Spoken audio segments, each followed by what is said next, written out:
Hi, Dr. Stephanie Waggel here, and I'm here with Amélie, and she is a professional in haptonomy. Okay. And so she does pregnancy fitness instruction, and I met her at Fit for Moms. And so you also do perinatal yoga? I do prenatal yoga, postpartum healing yoga, and all kind of childbirth education. Oh, childbirth education. And she says she has a European approach. So Yeah. that's going to be my first question is, how is the European approach different from the American approach? I don't think it's connected to all European people, but in Europe, in France specifically, all of my friends who had kids at the same age as I had my kids, like a few years ago, they did what was called haptonomy, and I was like, what is it? I want to know more about it. And so they explained to me it's a practice where we connect with the baby during the pregnancy, and that's involving the father a lot in the process because it's using the touching and the talking and the emotional senses to connect, to create that bonding with baby. And I definitely wanted to do that. Yeah. And I was pretty sure it would exist in America because I don't know, we hear a lot of stories about home birth here, things like that. So I just did my research and I was so surprised that it didn't exist at all. Well, I'm glad that I heard about it because now I'll spread the word. Cool. Because the idea of bonding with your baby before your baby's born sounds like it should be something that is implemented worldwide. So I know when I was pregnant, I would sing, and my husband would talk to my belly and stuff. But is there more? I'm sure there is. Tell me what else is a part of this approach, and how do you bond with your baby when your baby's not even out of the womb yet? So what you did with your baby during the pregnancy is the basic approach of haptonomy. It's using the sense of touching, and by touching I mean emotionally touching and physically touching your baby during the pregnancy, because at 18 weeks during the pregnancy the baby can already feel the sense of touch. So if you place a hand on your belly, you will most of the time feel your baby come towards your hand, and you can just gently rub his or her back, during the pregnancy. And the sense of hearing comes very early in pregnancy too, and if you are listening to the same musics every day, for example, the baby will recognize those musics in postpartum, and that's a good way to soothe the first weeks of crying. Yeah. And this is also something that's really, as I said, implicates the partner during the pregnancy. Dads or second moms, most of the time they feel just left on the side during pregnancy, and there are a lot of things that they can do. I've seen during my practices dads playing with the baby, moving side to side the baby, making baby just do a full loop, in the belly, just with moving his hands around. And a more holistic approach of haptonomy is that we consider the baby in utero as a person being, and when you say to your baby, you are a person to me, the moment you've been conceived, that will help create a better person in the future, and someone who is very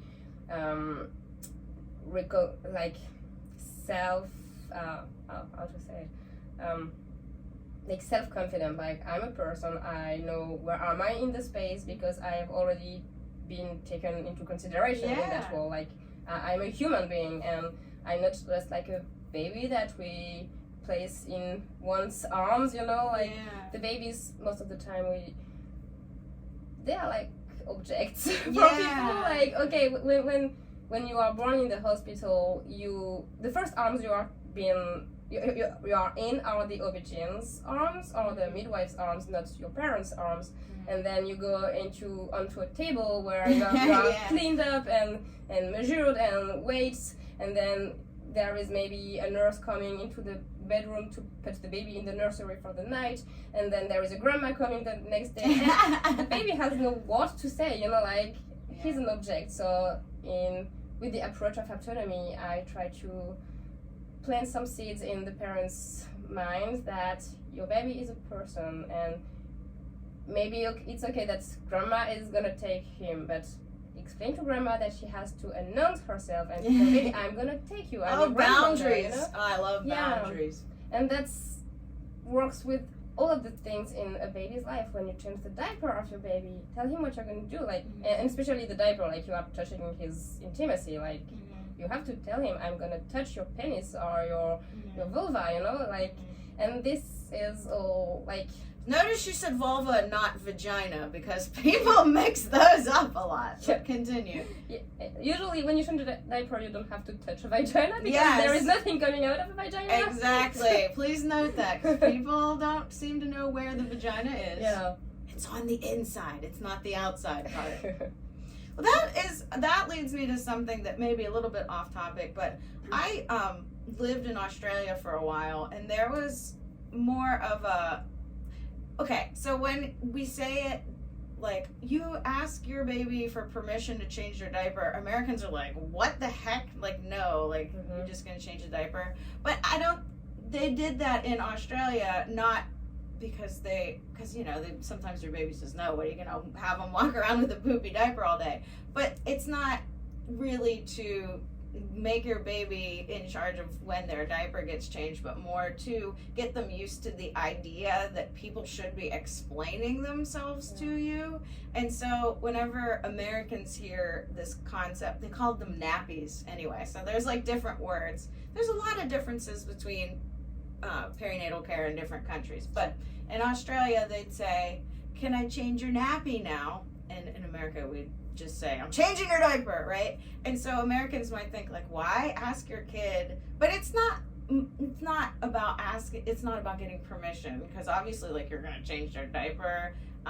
It's more like just announcing what you're going to do so that when they grow up, they should expect other people to be respectful. Just kind of like what you were saying. So it's just different in different countries, and I feel like this is a strategy that we could implement. Obviously, not everybody in the United States is going to start asking their kid for permission to change the diaper, but it's just like, okay, like, just so you know, like, I'm going to be touching you, like that sort of thing. Yeah. So that's important. But I diverged. In the first month of life, it's like you say, we are going to tell the baby that we are doing that. And actually what I do now with my 2-year-old is I am really asking her, and if she's not okay, I will just wait a few more minutes until she's okay, just for that consent. Yeah, consent is important to start from the very beginning. So we know there are about 90% of the women in the world who have been harassed sexually. Oh, so, it's astronomical. Understanding the consent thing is so important, and I really want my girls, like I have 2 girls, so I'm happy with that. If I had a boy, I would have been scared, I think, raising up a boy in that world. But now I need to make sure that my girls are understanding that they can say no anytime. Right. And that is also something I had to explain to my husband, like, when you change a diaper to your girl, you don't use your strength to change, like, because, like, you know, the kids sometimes they just don't want to lie down flat, and then, like, you never force your girl being flat back. And that's a fantastic point, because then she'll be accustomed to being forced into things in these intimate settings. Oh, I love this. These are great points. Everyone needs to watch this. That's so important. Yeah, well, I usually don't watch when my husband changes diapers, because it's usually because I'm like, oh, I can't do you change it. But yeah, I don't think that he'd be like, oh, well, my daughter's out of diapers now, but that's a really excellent point that I don't even think I've thought of before. Like, yeah, it could be traumatizing to be held down, and they don't understand. I'm glad I'm interviewing you. This is interesting. I am not saying that I am like the purest mom on earth. Like, I've done that sometimes, because, like, you are in a rush, you had a bad night, and you just need to change that poopy diaper before you have to go into the car. So sometimes I have to force things. I try to explain to her, and I don't explain every time. Like, there are no that's very time consuming. There are no perfect parents. Okay, like, everybody do the best they can, and I do the best I can, and sometimes I manage to explain and to give her like 10 more minutes until she's ready, and sometimes I just can't do that, and it's okay. Yeah, no, that would be like impossible to do that every single time, especially if you're like running late for school and everybody needs to get in the car and then somebody's shoe is missing. Like, obviously you can't do that every single time, but at least plants a seed and ingrains this idea. If somebody's going to touch me in a private area, and thank you for using the real words, because saying like cookie and hee-haw or whatever people say, that can be confusing and lead to problems in identifying like abuse and things. So using the real words and talking about what you're going to do, asking consent. I know it could be hard because it's your kid is like, no, don't change my diaper, and then they have a poopy diaper all day. And then that's a really good point about if your daughter especially is wiggling around and won't let you change her diaper, it could be ingraining a sense, if the dad is like, and like forcefully holds her down, that could ingrain a sense like that's acceptable. This is a really good point. It's never even occurred to me. No, that's good. And speaking of dads, this haptonomy, okay, I'm getting it. It can be a good way for dads to feel like they're a part of what's going on, because mom can always feel like the baby moving. Like, my daughter had hiccups all the time, and I'm like, oh, that's cute, she's having hiccups. And then my husband is feeling left out because he's like, oh, I don't know, she's having hiccups. And so haptonomy can actually help dad to feel like he's a part of this pre-birth process. And even more than being a part of it, it's meeting his child. You know, like when the partners are in the delivery room and there is a baby appearing all of a sudden, they're like, who is that person? Where did this come from? It also happens to the birthing moms sometimes, like, who is that person? But if you had the time to connect a little bit every day or every other day during the pregnancy, you already kind of meet the person. And most of the parents who are doing haptonomy, they recognize some of the patterns in their baby, like, I remember during our haptonomy little meetings, the baby was not moving at all at 5 p.m., but the baby was very active at 10 a.m. So he will recognize that in the life after. That's a good birth, point. You can figure out what is going to potentially go on with your baby once they're born, because like, let's say that my daughter is rolling around like at 5 a.m., then I can expect her to start like to be awake at 5 a.m. when she's outside the womb. Exactly. And when I teach the parents, sometimes it's for the moms to invite baby closer to the heart, so inside of the womb. So she invites her baby closer to the heart to be soothed by the heartbeat. And this is also something they can do outside, like place your baby closer to your heart. And then the baby will be like, I remember this. And the dad's voice, of course, is something the baby wants to recognize, because there will be a lot of time together after birth. So, Wow, I wish I would have encountered this sooner. And like, a lot of this should be like obvious, and I'm but why is this the first time I'm hearing about it? But for like most of the perinatal things, it's like obvious things, but we just are thrown into our very excited life and we don't take the time just to think about it. And this is something the families I'm following right now here in the US, most of the time I don't even say that I'm doing haptonomy with them. I just don't say that word because they don't know it. But because then they're going to be like me and keep saying haptonomy. So I just tell, this is a pregnancy support thing. Like, we're meeting monthly, and this is like your pregnancy therapy. We chat a lot, and the partners, the dads, because I'm gonna talk about men specifically here, this is their only moments they are opening about their fears, their doubts, their happiness, actually their excitements, because they don't talk much about that with their friends during the pregnancy. Right, no, so usually not. During our sessions, like, it's 1 hour every month, and you know that during the pregnancy the mom is going to the bathroom a lot, so there are always 1 or 2 times where I'm alone with the dad, and those are my favorite moments because they open up. And it's like, it's well, they probably have a lot to ask. Yeah, it's not only like being like doing some massages to mommy's belly. You know, it's really like a therapy session. It's just connecting, opening, getting questions answered, or just getting questions into their brain, and next time we see, they will have been making their way through that question, you know. Wow.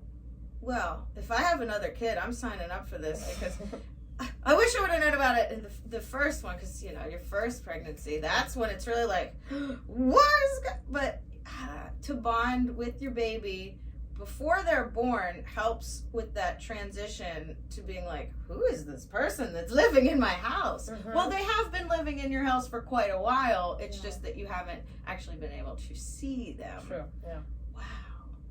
This is awesome. I'm like super excited about this. I'm going to tell everybody. But so the human body, the human being is a whole, you know, and we tend to say, until we haven't seen a baby, it's not really real. But there are so many other senses, physical and emotional senses, that you can use to first meet your baby. And the seeing part is the last one. Like blind people, they live, Right. they have a life, Exactly. and there are so many feelings that are in their body.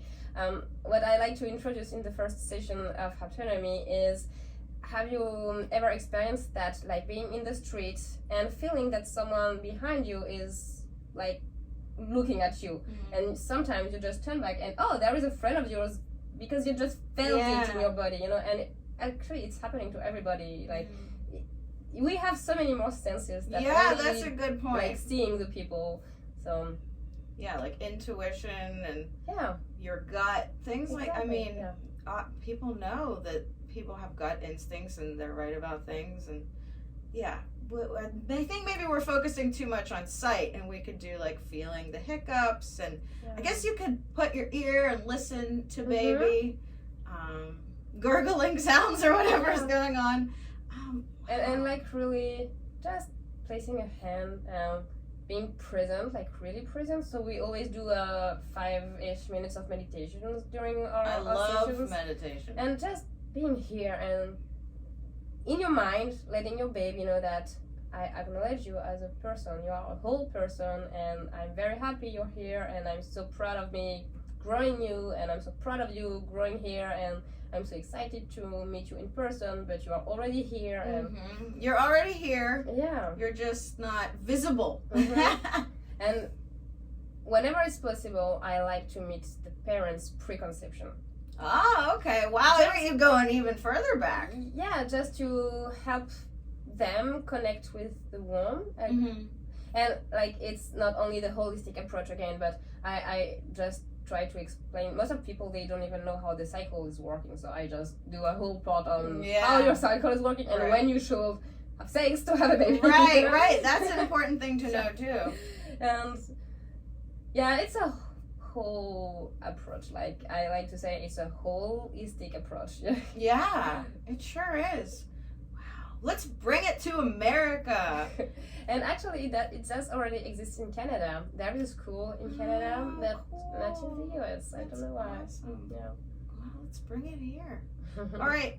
Before we end, can you think of any other important points that you want the viewers to know?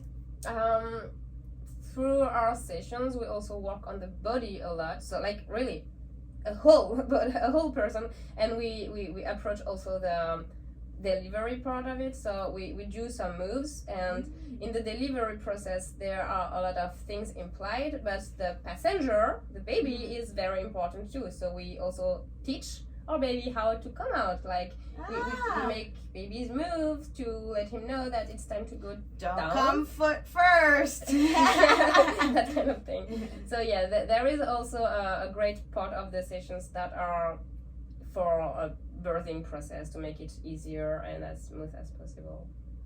Wow. If I have another kid, I'm signing up. Cool. All right. Well, do you want to do a plug for your website, or how do people find you? So, they don't have to go to France to find you. You're right here in the United States. Yeah. So one thing, I don't do virtual sessions. Of course, I need to be. Yeah, that. Put the phone up to the belly. That's so weird. Yeah. So my business And yeah, my business is called Yoni Bandha. Yoni is a Sanskrit word for. And I'm sure the womb. Miriam will add it right here, the website, put it right here. And Bandha is the link, the connection. So it's the womb connection, Yoni Bandha. And I offer so the childbirth education in private sessions and in group sessions. I do prenatal yoga, postpartum yoga, and the pregnancy support, the Haptonomy sessions. Yeah.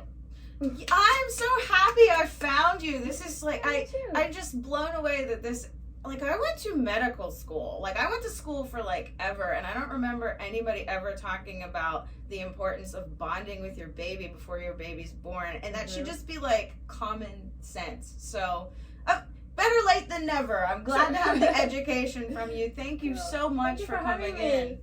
Thank you. Bye.